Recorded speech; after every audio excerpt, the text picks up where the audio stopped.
muranyumva? Yego turakumva. Imana ishimwe. Amen. Tuti bavandimwe bene data ndabasuhuje mu izina ry'umwami wacu Yesu Kristo. Yego. Kandi ndashima Imana cyane muri iki gitondo hano, abandi mugoroba. Yego. Imana itubone akaryo n'uburyo bwo kuganira ijambo ry'Imana.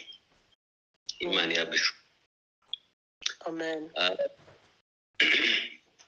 Nanone ndakomeza ndashimira ubuyobozi bwacu ukomeje kudukorera, uburyo badutegurira ibintu, uburyo baduhitamo kugira ngo bakaduhitiramo abakozi b'Imana batuganira ijambo ry'Imana. Yego. Gahunda zose no kudukurikiranira hano. Imana ibaha umugisha. Amen. Ndabashimira cyane.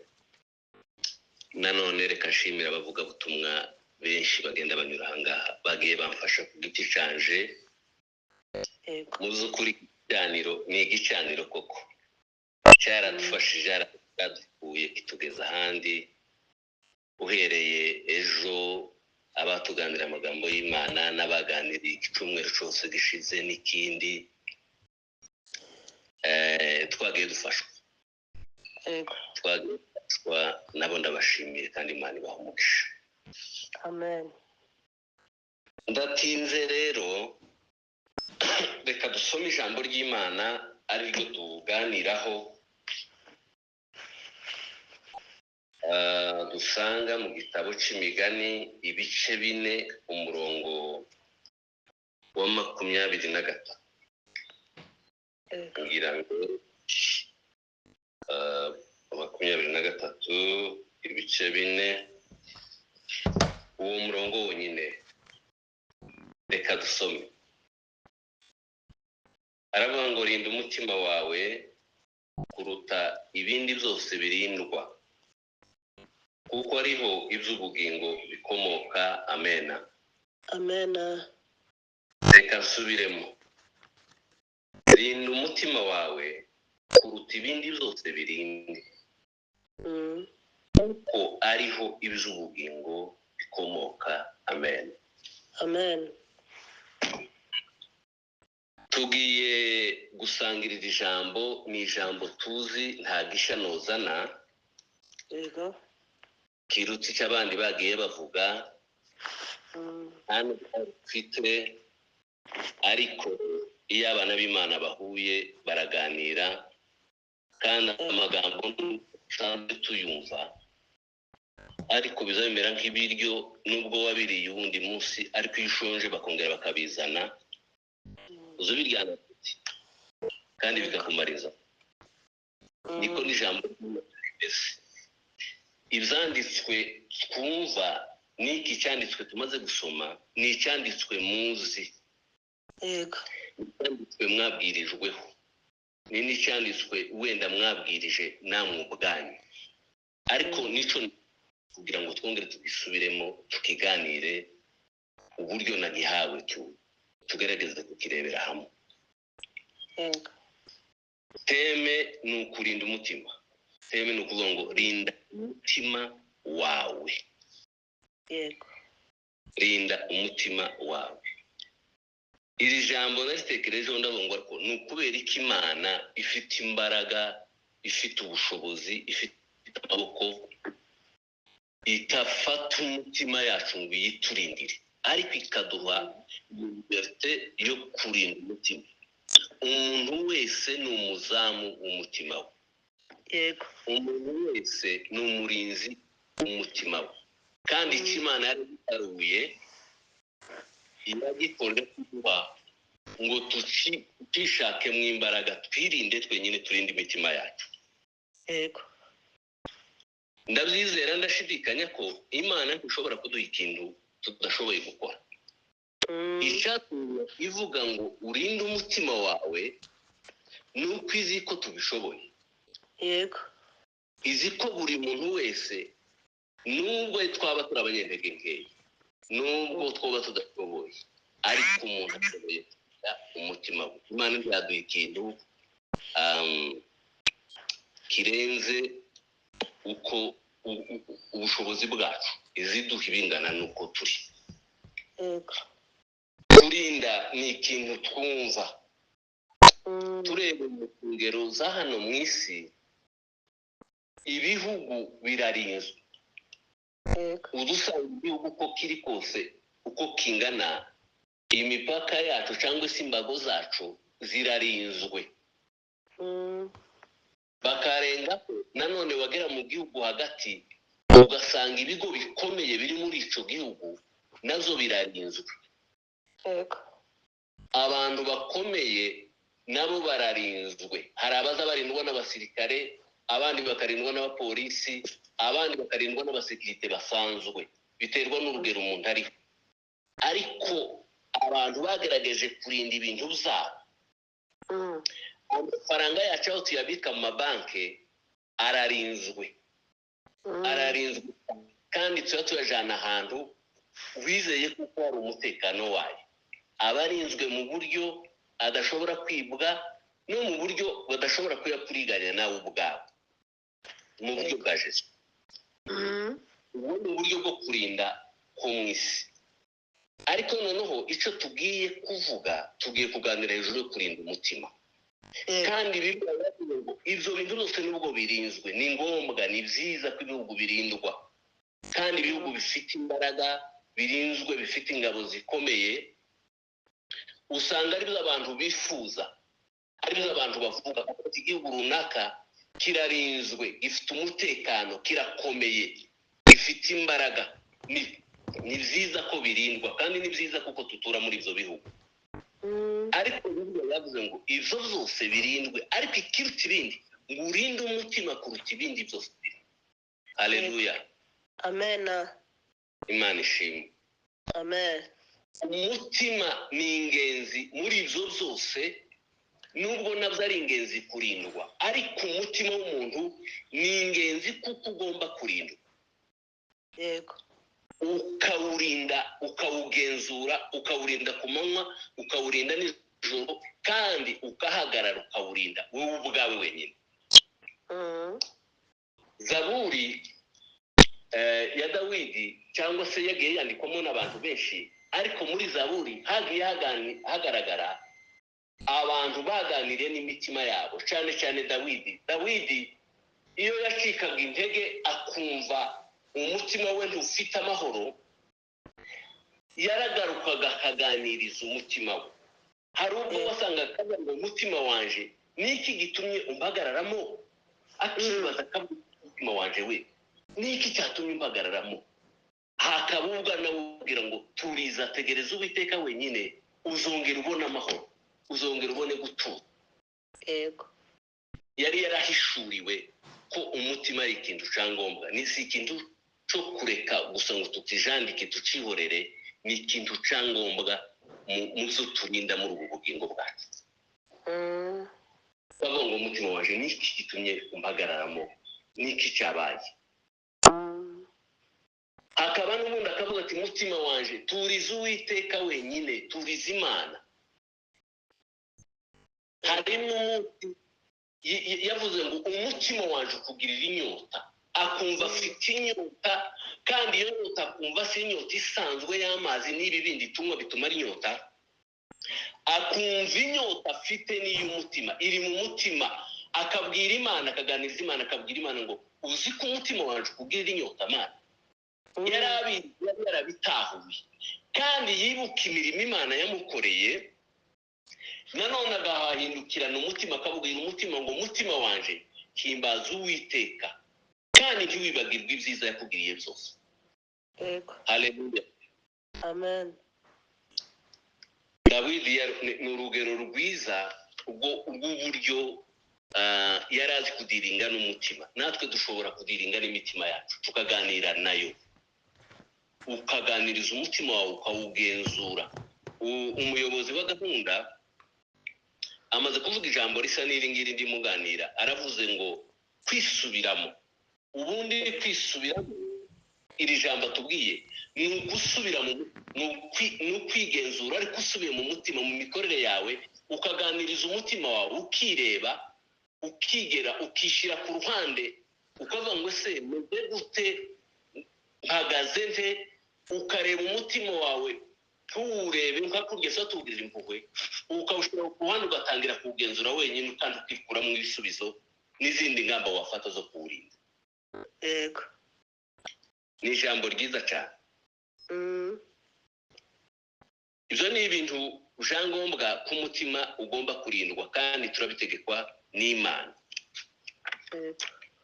Reka turebere hamwe ni kuki Imana idusaba kurinda imitima yacu kandi ifite imbaraga zo kuyirinda, ifite ubwo bushobozi.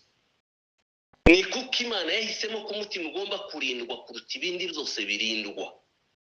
Yego. Hari ibintu nagerageje kureba hano bigera nko kuri 4 cyangwa 5. Nawe ushobora gushiraho n'ibindi birenze n'ibyo ngibyo, ariko reka tuganire ibi muri uyu mwanya mutoya Imana iduhaye. Yego. Ijambo rya mbere nuko iby'ubugingo ariho bikomoka. Amen. Bibiliya yavuze ngo urinda umutima wawe kuruta ibindi byose birindwa, hano mu migani twasomye ngo kuko ari iby'ubugingo bikomoka. Yego. Imana ntiyashatse ko iby'ubugingo bwacu bikomoka mu byo dutunze. Iby'ubugingo ntibikomoka mu mashuri twize. Yego. Yewe iby'ubugingo ntibishobora no gukomoka naho dutuye. Hari abantu batuye mu bihugu biteye imbere cyane bafite ubushobozi burenze, ariko iby'ubugingo ntibikomoka aho ngaho. Bibiliya iravuze ngo urinde umutima wawe kuko iby'ubugingo ariho bikomoka. Impamvu ya mbere tugomba kurinda umutima nuko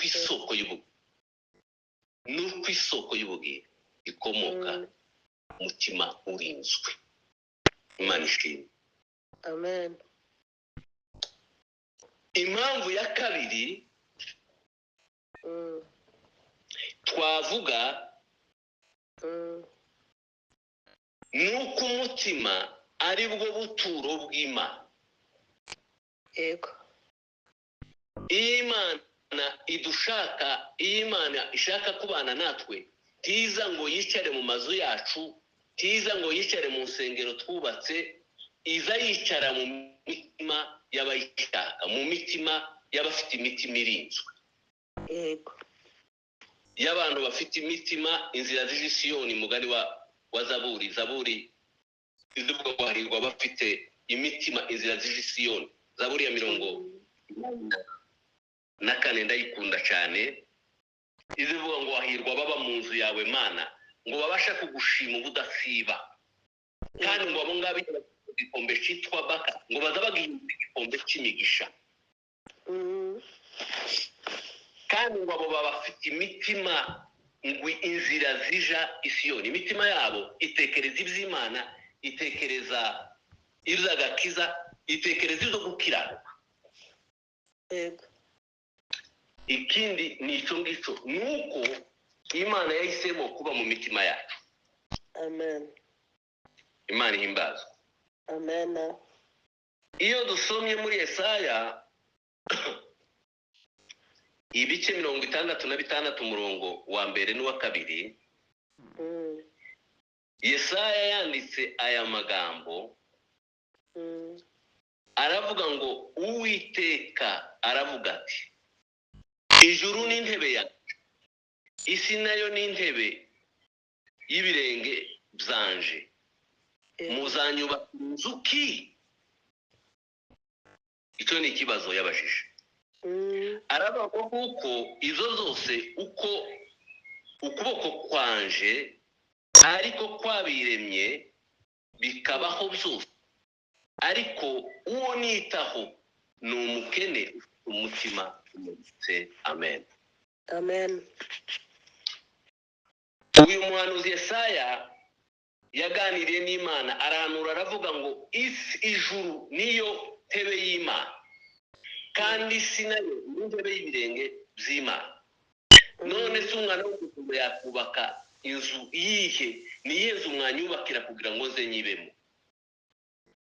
imana ntiyahisemo kuza mu mazu ngo tuyubakire amazu manini cyangwa ahandi, ariko iravuga ngo umutima, inzu nitaho ngo ni umutima w'umukene kandi umutima umenetse. Uwo ni wo mutima imana iziza ikabamo, ngo zibera mu mitima yanyu ariho mba.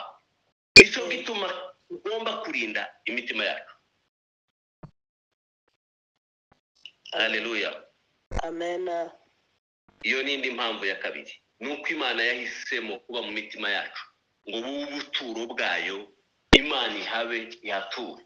Iri jambo rinibuka umunsi Salomo ngo amaze kubaka urusengero rw'Imana, nawe ntako atari yagize, yari ihararitse yubaka urusengero, yumvaga ko imana izaza igatura muri urwo rusengero. Yego. Ariko ngo amaze kurwuzuza muri rya sengesho yasenze mu bami ba mbere, ibice 8:27, hari aho yavuze ngo ariko se ngo ni ukuri koko ngo imana izatura mu isi, ngo dore ijuru, ngo ndetse ijuru ririsumba yandi majuru yose, ngo ntirikwirwamo, ngo kanswe iyi nzu nubatse. Umva nawe yarimo abikora azi ko narangiza kubaka urusengero imana izaza ikaruturamo, ariko asanga atari byo. Ana ahantu ho guteranira, n'ahantu abera bazaza bakaganirira, bakatangira ibitambo, bakashimira imana, ariko amenya kuko imana itaba muri izi nzu twubatse. Imana iba mu mitima, y'imitima irinzwe mu mitima yacu. Imana ihabwa icubahiro. Amen. Impamvu ya kabiri rero tugomba kurinda imitima, nuko imana aho yicara, aho ituye, aho izizi ikaturebera, ni mu mitima yacu. Buri muntu wese imana izaduha amanota ihereye ku mitima yacu. Ejo umuvugabutumwa yaratubwirije ngo imana ngo izabwira abantu ngo izarobanura ihene n'intama, ngo ibabwire ngo nari nshonje murangaburira, nari nambaye ubusa muranambika, nari mu nzu y'imbohe muza kunsura, nari ndwaye muza kundeba. Noneho ngo babaze ngo se mwami ni ryari ibyo bintu byabaye? Ngo babwire ngo muri ba bandi bamwe boroheje mwagiriye neza, ni jewe mwabikoreye.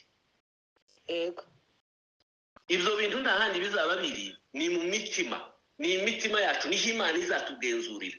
Imana rero kubera ko yicaye muri twebwe ari itura, irashaka ko umutima wawe uwurinda. Nta kindi cyicaro ishaka, nta kindi cyicaro imana yahisemo yakunze kuruta ibindi bintu byose, ni umutima wawe.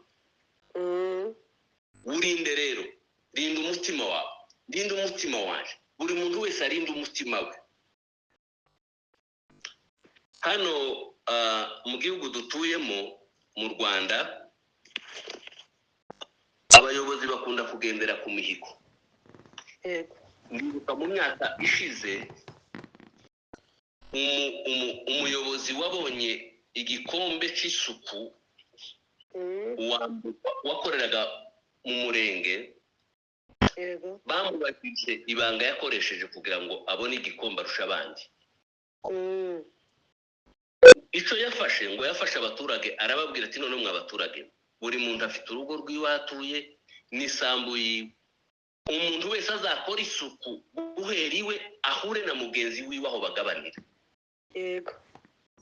Ibyatsi birimo biharure, imikuku irimo isibe, undi nawe abikore gutyo, undi nawe abikore gutyo, ngo baje kwitera hejuru basanga wa wundi yarushije abandi mu murenge wiwe kugira isuku kurusha abandi bantu bose.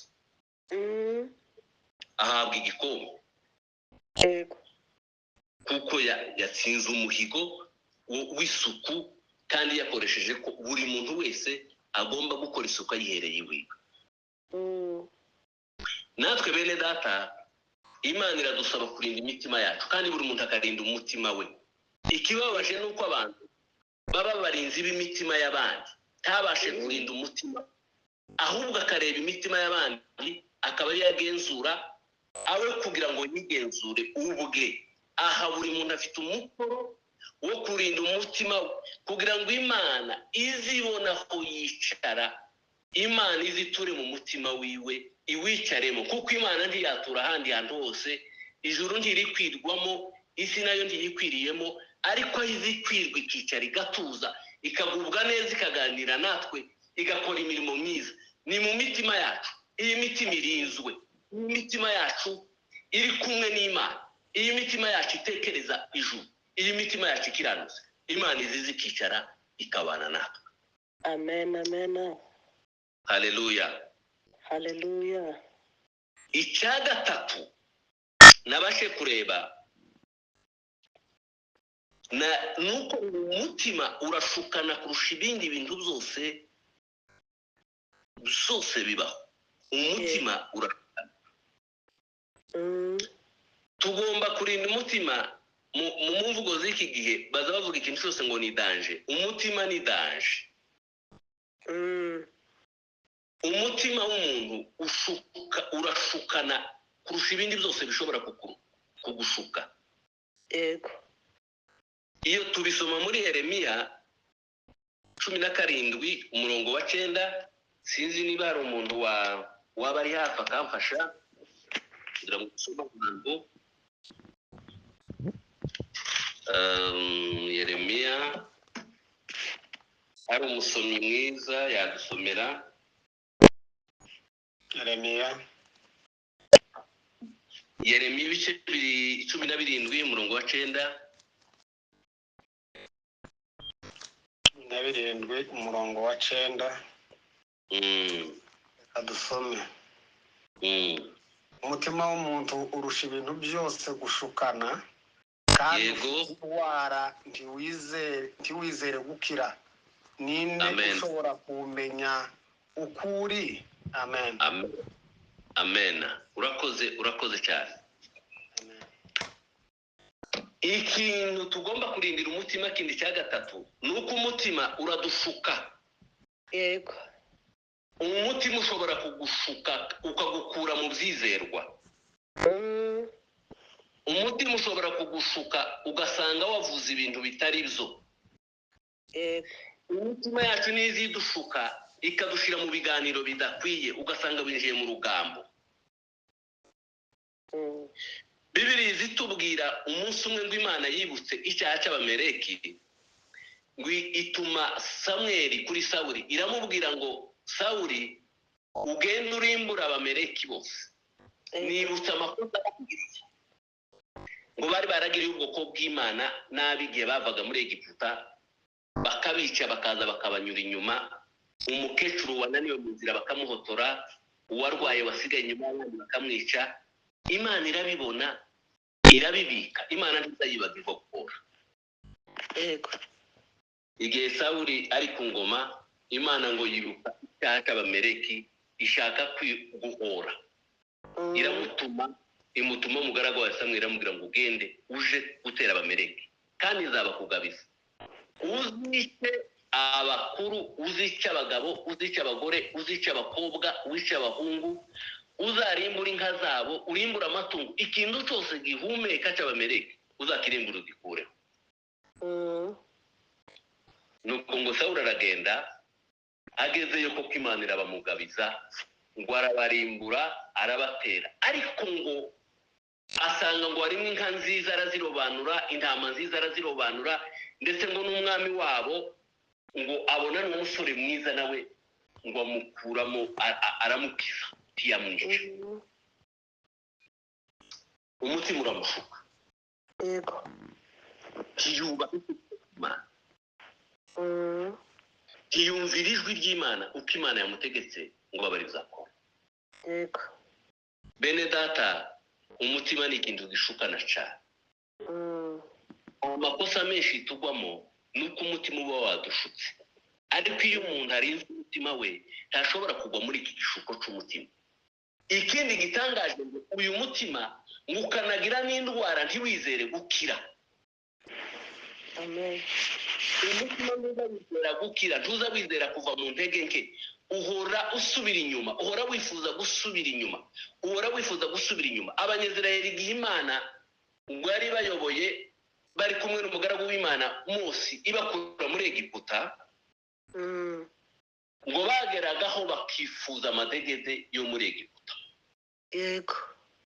hari n'umunsi bahindukiranye Mose baramubwira atari ko bageze imbere y'inyanja babona abanzi babakurikiranye atari ko iriya ntamva zari zihari kugira ngo badushe watuzanye hano kugira ngo twikirwe mu nzira n'abana n'abagore ngo baramukurikirana rimwe bakaja kumutera amabuye bakibagirwa bya bindi byose bari barimo kubera ko imitima yabo irimo ibashuka ishaka kubasubiza inyuma umutima ntuza wifuza gukira uhorana ibitekerezo byo gusubira inyuma yego twari tuvuze kuri Sawuli rero ariko ngo Imana yishuza icyatumye imwimika ikamugira umwami ikamusiga amavuta kubera iki kubera ko yemeye gushukwa n'umutima yego twirinde umutima rero ngo urusha ibindi byose gushukana kandi ngo ugira indwara tiwifuza gukira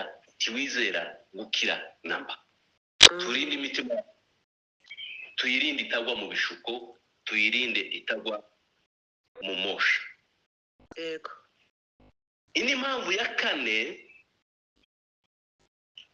ituma tugomba kurinda imitima Imana idusaba kurinda umutima iyi mitima itarinzwe iribagirwa yego imitima izayibagirwa iyo itarinzwe neza gutegeka kwa kabiri ibice 4 umurongo wa 9 reka mbasome kugira ngo tudatinda haravuga ngo wirinde gusa ugira umwete wo kurinda umutima wawe yego we kwibagirwa iby'amaso yawe yiboneye ze kuva mu mutima wawe iminsi yose ukiriho ahubwo ubimenyesha abana bawe n'abuzukuru bawe amena amena iyo tutarinze imitima turibagirwa kandi kwibagirwa ni ikintu Imana yagiye isiganaho n'ubwoko bwayo iyo bibagirwaga bararimbukaga iyo bibagirwaga yabatezaga ibyago ikabateza abanzi babo bakabatera cyangwa se ikabateza indwara ikabateza ikintu runaka kubera kwibagirwa kandi byavaga hehe byavaga mu kutarinda imitima yego guteka kwa kabiri aravuga ngo uje wirinda gusa ugira umwete wo kurinda umutima wawe kandi igituma urinda umutima wawe nta yindi mpamvu ngo kugira ngo utazibagirwa ibyo wabonesheje amaso yawe utazibagirwa ibitangaza Imana yagukoreye utazibagirwa imirimo Imana yagukoreye ukibagirwa ukaja mu bindi ngo uze uhora ugira umwete wo kurinda umutima wawe yego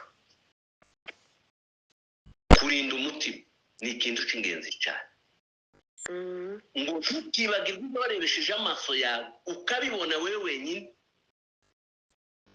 yego ngo rwe kuva mu mutima wawe uzora ubitekereza ku manywa na nijoro ubyibwire wongera ubyibwire niba uca wongera ubyibwire kandi ngo ntibigarukire aho ngaho uzabyigisha abana bawe bazavuka bakiri bato batari bazi ibitangaza by'Imana ndetse ngo ubyigishe n'abuzukuru bawe yego kurinda umutima ni ikintu cy'ingenzi cyane iyo tutarinze imitima iyo imitima itarinzwe neza turibagirwa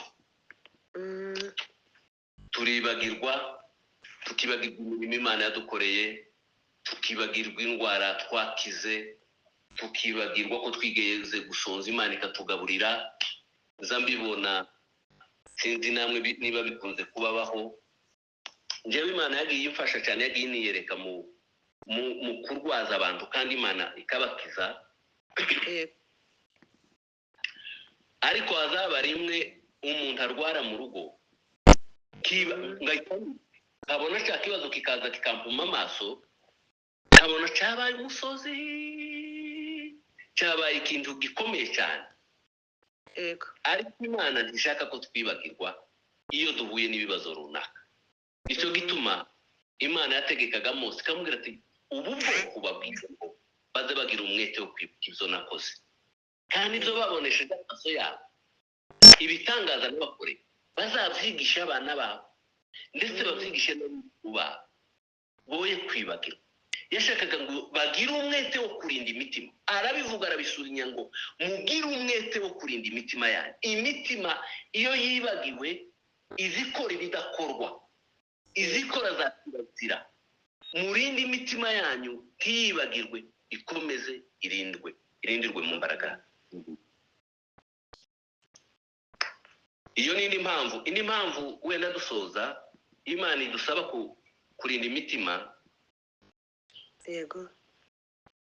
Imana ntabwo iza yita ku buranga cyangwa igihagararo cy'umuntu, yita ku mutima. Yego. Twebwe abana b'abantu tureba ibiri inyuma.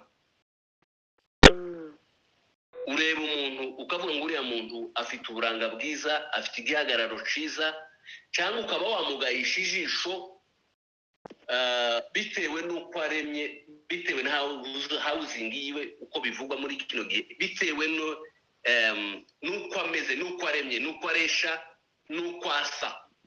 Yego. Ariko ngo Imana yo ibyo ntibikozwe. Wumva ukuntu Imana ari igitangaza.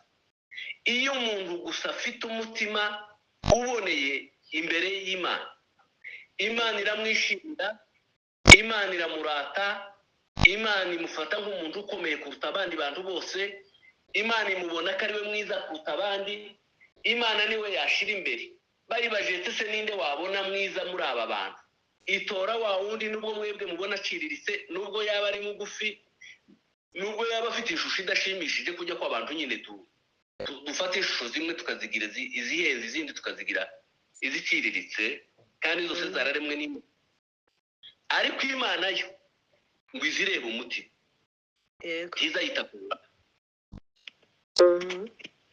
Ngira ngo hari indirimbo baririmbaga, nje indirimbo nishitsi nza nzimenyana zo gushimisha, ariko hari indirimbo numvaga kera baririmba, natinze mu Bakatolika nza kuza muri aya makanisa yacu nyuma y'Abaprotestant. Hari indirimbo bageza baririmba kuvuga ngo Imana ntireba uburanga bw'umuntu, ngo kandi ntireba uburebure bw'umuntu, ngo Dawidi atorerwa kuba. Yego. Imana ngo ntizireba uburanga, ntizireba uburebure. Imigani ya 11 umurongo wa 22 hazavuga ngo umugore w'uburanga bwiza utagira umutima ngo ni nk'impeta y'izahabu ikwikiye mu izuru ry'ingurube. Yego. Ibaze nawe, murabizi natwe iyo abantu babaje gushingira abana babo, cyangwa iyo waje gushaka, akanyurinyuri kaza kaba mu bitekerezo, uriya mwana nuko asa, uriya ni mwiza, uyu si mwiza, ibi bimeze bite? Ariko Bibiliya ikuri inzira ku murima, iravuze ngo umugore w'uburanga bwiza, bwa bundi dutora tukabutamo, cyangwa se umugabo w'uburanga bwiza. Uyu mwanditsi yavuze umugore, ariko n'umugabo nawe wabyishiraho. Umugabo w'uburanga bwiza, umusore w'uburanga bwiza, umukobwa w'uburanga bwiza, umugore w'uburanga bwiza utagira umutima, ngo ni nk'impeta y'izahabu. Muzi izahabu? Izahabu ni gikomeye, gihenze cyane. Yego. Niyo umuntu yambaye shanete y'izahabu, gusa ubona yambaye ikintu gihenze, ari shanete musarire ka kantu bashira mu ijosi. Impeta z'izahabu zihenze. Yego. Hari izo badukorera hano ugahura nazo barimo bazicuruza mu mujyi, ukabona ni nziza, irasa neza, ukayambara, waje kumara iminsi nk'ingahe wakarabye ugatangira kubona yakubutse, yatangiye guhindura isura uko yasaga sikwi igisa. Ariko impeta y'izahabu tizicuya uko bayiguhaye isa n'iziguma kumera. Ngo noneho ariko ngo umuntu akaza akayigura ya mpeta ihenze cyane, ngo akayishira mu izuru ry'ingurube. Iyo mpeta itaye agaciro cyane. Muzi ko ingurube nizihingisha ibintu, izuru niryo rihinga. Ingurube kuja mu mwanda ni ikintu kiyoroheye, nubwo wayuhagira mu mwanya muto y'ibonye ibyondi bibisubiyemo. Rero Bibiliya yavuze ngo Imana ntizireba uburebure, ireba igihagararo, nubwo igihagararo atari kibi, nubwo uburanga atari bubi, ariko ngo izireba umutima. umutima umenetse, umutima Imana, umutima uca bugufi, umutima wuzuye urukundo, umutima utunze Imana, umutima ugira impuhwe, umutima wibuka abantu baboshwe ukaja kubasura mu nzu y'imbohe. Uwo ngo niwo mutima uzireba, ntireba uburanga, ntikanga uburanga, kuko niyo yaremye abantu bose. Ntizikanga uburebure, igihagararo c'umuntu. Imana niyo muremyi wacu twese. Ariko umuntu ufite umutima uboneye imbere y'Imana, Imana izimure ikavuga ngo uyu niwe, uyu niwe, uyu niwe, uyu ni inshuti yanje, uyu araboneye, uyahagaze neza. Bibiliya yigeze kurata umugaragu wayo Yobu, ahuye na Satani. Satani aramubwira ati se ubu Satani uvuye he? Ati mvuye gutambagira ku isi. Wabonye umugaragu wanje Yobu? Satani ati se Yobu ni kugukunda, wewe wafashe ibintu byose ukabimuha, si biriya bintu afite. Imana yamubwiye ijambo, iramubwira ngo sibyo, kandi ibintu ndabiguhaye, n'umubiri we ndawuguhaye, ariko icyo utazakoraho buriya mu yandi magambo birasobanuye ngo Imana yari yizeye umutima wa Yobu. Yari izi ko Yobu umutima we urinzwe, ukomeye ku Mana, uhora utekereza ku Mana. Ni ngaho yari kumubwira ngo Yobu ibintu sibyo zamuteye kunkunda, umubiri we siwuteye kunkunda, ariko umutima wiwe ndawufashe urakomeye. Umutima wiwe womatanye nanje, ni umutima untekereza, ni umutima unyubaha, ni umutima utomvaho ngo nuko yapfushije abana, ngo nuko yarwaye ibisebe, ngo nuko ingamiya ze n'indogobe ziwe zanyazwe. Aramurata. Umutima uboneye imbere y'Imana, Imana irawishimira, Imana irawukunda. Reka bene data tuba abarinzi b'imitima yacu. Buri muntu wese muri iki gitondo yumve ko agomba kuba umurinzi w'umutima wiwe.